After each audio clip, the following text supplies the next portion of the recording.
Hi, welcome. Women ask me almost daily if their concerning symptoms could be perimenopause, so I'm using this video to provide you with a list of things to expect during your midlife transition.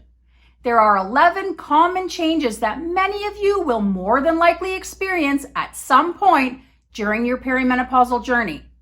You may not relate to all 11, but I'm hopeful that the symptoms listed will help you shed some light on the new and worrisome things that you've been dealing with but have no explanation for.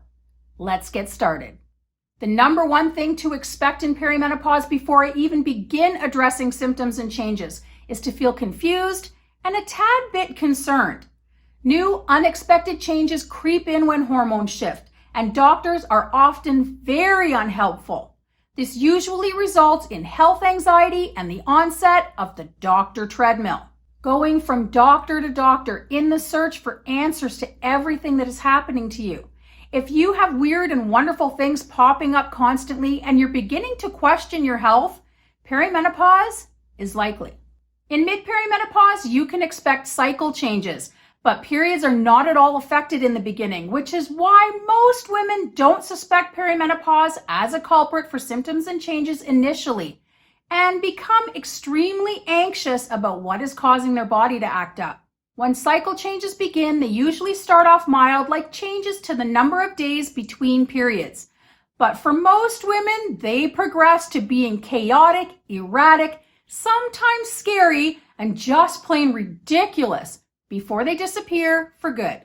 You can also expect changes to your moods. Shifting estrogen causes changes in neurotransmitters and cortisol levels, and progesterone, which acts as the body's natural antidepressant, drops and has the very opposite effect. You may notice a new onset or worsening of mood swings, unprovoked rage, anxiety in all its forms, and depression. Next, you can expect to experience some clumsiness that is not at all like you. Shifting estrogen affects motor coordination, concentration, depth perception, and spatial awareness, making things like tripping, dropping everything, bumping into things, and misjudging corners a new reality. I was a walking bruise for over a year, and truth be told, I'm still a bit of a klutz. Many of you will likely see some changes to your ability to sleep soundly. Low estrogen and progesterone both create obstacles that impede a good night's rest, like decreases in melatonin production, increases in cortisol levels, sleep apnea, changes to the sleep-wake cycle, overheating, and restless legs. Not sleeping well at night is one of the biggest complaints in perimenopause and postmenopause, and has significant effects on health, other symptoms, and quality of life in midlife.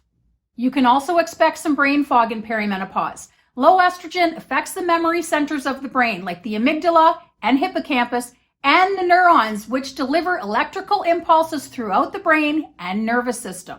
These changes will have you zoning out, forgetting things, becoming more flustered and disoriented, and unable to concentrate.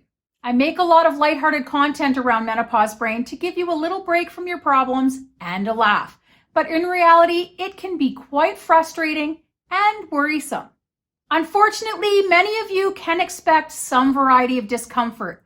Low estrogen affects the joints, tendons, muscles, and inflammation. So you may find that your body parts are beginning to ache and malfunction. My first introduction to perimenopause was a frozen shoulder, so menopause did not make a good first impression with me. You will more than likely notice changes to your digestion. Decreasing estrogen and progesterone and increasing cortisol levels will cause slower digestion and tummy troubles, triggering things like constipation, diarrhea, bloating, gas, cramping, nausea, heartburn, reflux, and pain. Dryness is also common as you progress through perimenopause, and it affects every inch of the body. Dry eyes, dry skin, dry mouth, vaginal atrophy, eczema, and the list goes on. And not just dryness, but the associated itching. It's horrendous. Many women, myself included, can scratch themselves to bleed despite all the lotion and hydration in the universe. You can expect to feel more fatigued, Many women feel run down and out of steam and worry that they may be ill. This can be the result of sleeplessness at night, but also occurs in women who are sleeping soundly.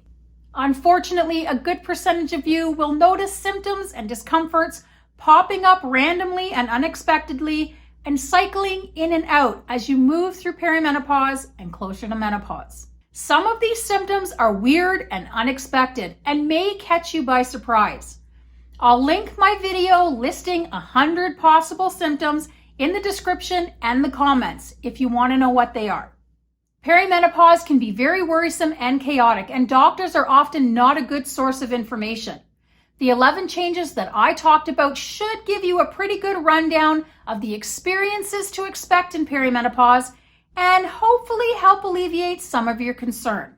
Whether you're new to the Perimenopause Club or a veteran, if you think it would benefit you to connect with other perimenopausal and postmenopausal women, I have a support group and we would love to welcome you. The link to that group is in the description. I wish you all health, happiness, and peace of body and mind, and I will see you all in the next video. Bye for now.